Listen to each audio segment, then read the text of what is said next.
خداوند یسوع کا فضل آپ کے ساتھ ہو۔ سانحہ سرگودا آپ میں سے کسی سے بھی چھپا ہوا نہیں، اب سارے لوگ اس سے واقف ہیں۔ نذیر مسیح کی موت ہو چکی ہے۔ آپ کو پتہ ہے کچھ دن پہلے نذیر مسیح پر اور اس کے بیٹے پر جھوٹا توہین رسالت کا ایک کیس بنایا گیا کہ انہوں نے قرآن مجید کے جو اوراق ہیں وہ خدا نخواستہ پھاڑے ہیں یا جلا کر پھینکیں۔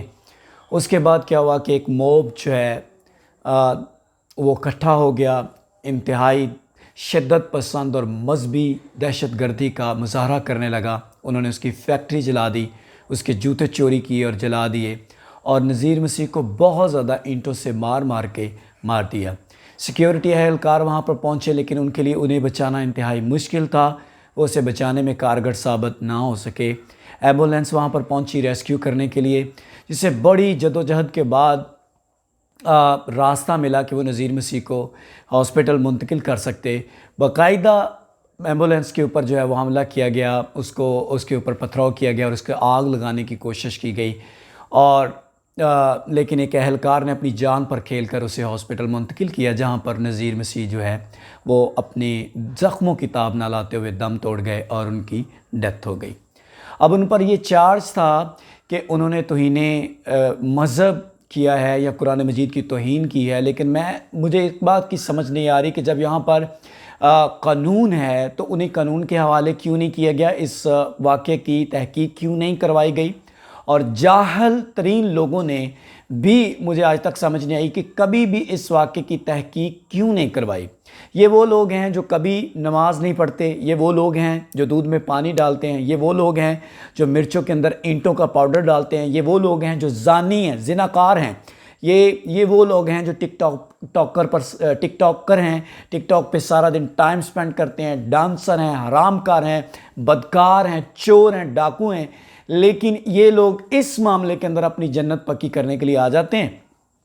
باقی یہ نہ آخری نبی کی بات مانتے ہیں، نہ کتاب کی بات مانتے ہیں، نہ خدا کی بات مانتے ہیں، لیکن ایک دہشت گردی کے کام کے اندر یہ شامل ہو جاتے ہیں، اور جب لوگ ان کو بھڑکاتے ہیں تو اٹھ کھڑے ہوتے ہیں، اور انہوں نے وہی کیا، ابھارے جانے کے اوپر یہ ابھارے گئے، اور انہوں نے نذیر مسیح کو اتنے پتھر مارے اور ثابت کیا کہ ان کی تہذیب کیا ہے، ان کی تعلیم کیا ہے، ان کی تربیت کیا ہے، اور انتہائی بیکورڈ قسم کے لوگ جو ہیں وہ نظر آئے۔ اور یہ کوئی پہلا واقعہ نہیں ہے۔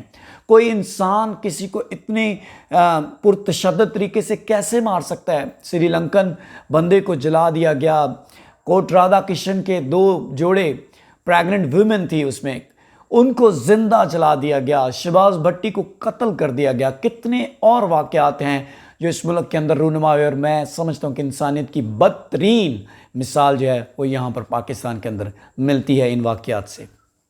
اب اس کی جب ڈیتھ ہو گئی، اس میں فیکٹری کا کیا قصور تھا مجھے سمجھ نہیں آئی، اس کو کیوں جلا دیا گیا؟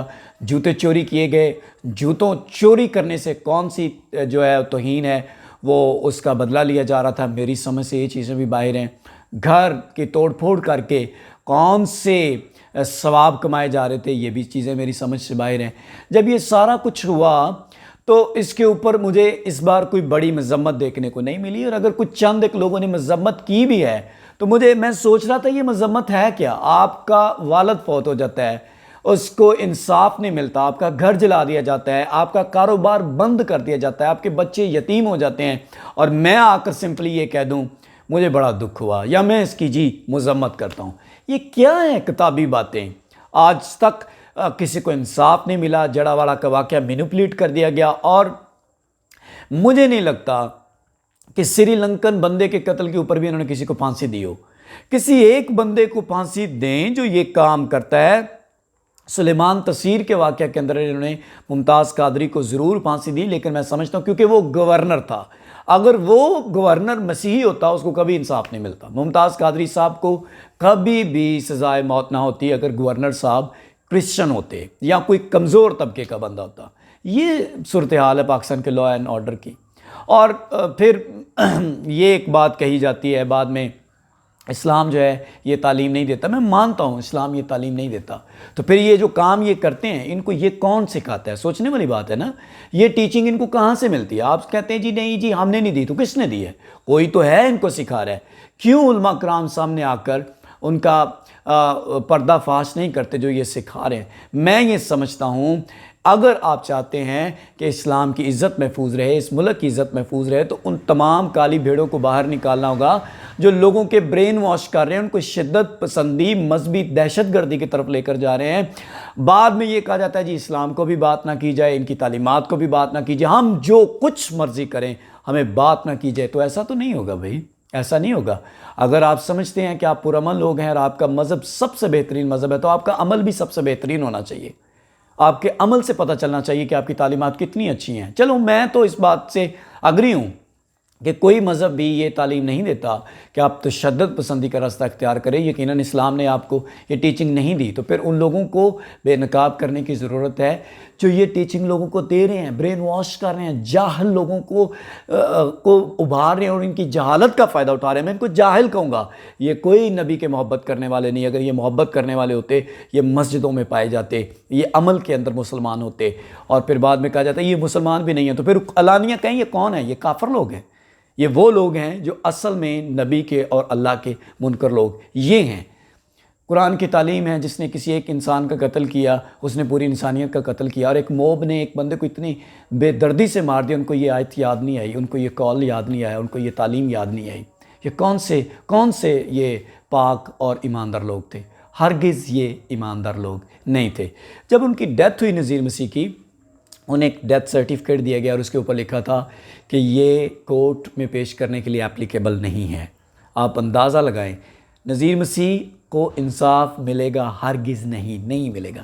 کیا اس سے پہلے لوگوں کو انصاف ملا؟ نہیں، میرا نہیں خیال کہ باقی لوگوں انہوں نے کبھی کسی کو سزا دی۔ اگر سزا دی گئی ہوتی اس سے پہلے تو یہ واقعہ تو ہوتے ہی نہ۔ میں نے پہلے عرض کیا کہ صرف سلیمان تصیر مسلم تھا اور گورنر تھا، اس وجہ سے وہ بڑا بندہ تھا، وگرنہ اس کو بھی انصاف نہ ملتا۔ اب ان کو مارا کیوں گیا؟ گستاخ رسول کی ایک کی سزا سرطن سے جدا، اور یہ کہہ کر جب اس کو مار دیا گیا تو لوگوں نے اصل میں اس کے پیچھے ان کی آئیڈیالوجی یہ ہے کہ ایسا کرنے سے جنت ملتی ہے۔ تو میں نذیر مسیح کو خدا کا مبارک بندہ کہوں گا، اس کے خاندان کو مبارک دیتا ہوں کہ آپ کے گھر کا فرد مرتے مرتے ہزاروں لوگوں کو جنتی بنا گیا ہے۔ یہ پاکستان کے اندر جنت بڑی فری میں ملتی ہے، بڑی ایزی ہے۔ آپ کسی کا گھر برباد کر دیں، آپ کسی کے بچے یتیم کر دیں، آپ کسی عورت کو بیوہ کر دیں، آپ کسی خاندان کا روزگار چھین لیں، کسی بچے کے منہ سے نوالا چھین لیں، اور آپ کی جنت پکی ہے۔ نذیر صاحب آپ مر گئے ہیں، لوگ جنتی ہو گئے ہیں، خداوند آپ کو برکت دے، آپ کے گھرانے کو برکت دے۔ نذیر صاحب آپ کا کاروبار برباد ہو گیا ہے، لیکن فکر نہ کریں، لوگ جنتی ہو گئے ہیں، لوگوں کو مرتے مرتے بھی آپ جنت میں لے گئے ہیں، اور اس بات کے لیے میں آپ کو اور آپ کے خاندان کو مبارکباد دیتا ہوں۔ اور میں اعلیٰ حکام سے یہ کہوں گا کہ جناب اس کے اوپر تھوڑی روشنی ڈالیں۔ کب تک مذہبی دہشت گردی آپ یہاں پر ہونے دیتے رہیں گے؟ اگر یہ ہوتا رہا تو پاکستان کی عزت کے اوپر بالکل لوگ اس کے حق میں بات نہیں کریں گے، عزت کے اوپر کلنک لگتا رہے گا۔ اب پھر یہ کہتے ہیں جی، جب ہم یہ کہتے ہیں جی مائنورٹیز پاکستان کے اندر سیو نہیں، پھر آپ کہتے ہیں نہیں یہ بات نہ کرو، ہم تو یہاں پر یہ کرتے ہیں، وہ کچھ بھی نہیں کرتے۔ آپ کیا کرتے ہیں؟ آپ کتنے چرچز گورنمنٹ بنا کے دیتی ہے، کیا کر رہے ہیں آپ؟ کچھ بھی نہیں کرتے آپ۔ یہاں آئے دن واقعات ہوتے ہیں مذہبی دہشت گردی کے، چرچ جلائے جاتے ہیں، کتنے مندر جل گئے، کتنے چرچ جل گئے، آپ مجھے بتائیے کتنی مسجدیں جلی ہیں پاکستان میں؟ بہت سارے لوگ ایک یہ دلیل دیتے ہیں جی نہیں جی آپ کے ساتھ ہی نہیں ہوتا، یہ تو فرقہ واریت میں یہاں بھی ہوتا ہے۔ اچھا چلے یہی بتا دیں کتنی فرقہ واریت میں آپ نے مسجدیں جلائی ہیں، کتنے قرآن جلائے آپ نے؟ نہیں، ایک بھی نہیں۔ لیکن بائبلز کتنی جلا دی ہیں، چرچ کتنے جلا دی ہیں، مندر کتنے گرا دیے ہیں؟ یہ آپ کی ٹیچنگز ہے، یہ آپ کی تہذیب ہے، یہ آپ کی تمیز ہے، یہ آپ کے اندر تحمل مزاجی ہے۔ یہ کون لوگ ہیں جو ان کو غلط تعلیم دے رہے ہیں؟ کون لوگ ہیں جو ان کو تحمل مزاجی سے نکال کر دہشت گردی کی طرف اور شدت پسندی کی طرف لے کر جا رہے ہیں؟ کیا ان کا پردہ فاش کرنے کی ضرورت نہیں ہے؟ کیا مائنورٹیز کو سیکیورٹی تحفظ فراہم کرنے کی ضرورت نہیں ہے؟ کیا اس بات کی ضرورت نہیں ہے کہ ان تمام واقعات کی روک تھام کی جائے تاکہ آنے والے دنوں کے اندر یہ واقعات نہ ہوں؟ اگر یہ ہوتے نہیں، اور حال کی گھڑی میں یہ کہوں گا کہ پاکستان کے اندر مائنورٹیز بالکل محفوظ نہیں ہیں۔ کسی بھی جگہ پر آپ کی جان لی جا سکتی ہے، کسی بھی جگہ پر مجھے مارا جا سکتا ہے، میں محفوظ نہیں ہوں، میرے بچے محفوظ نہیں ہیں، کوئی چرچ محفوظ نہیں ہے۔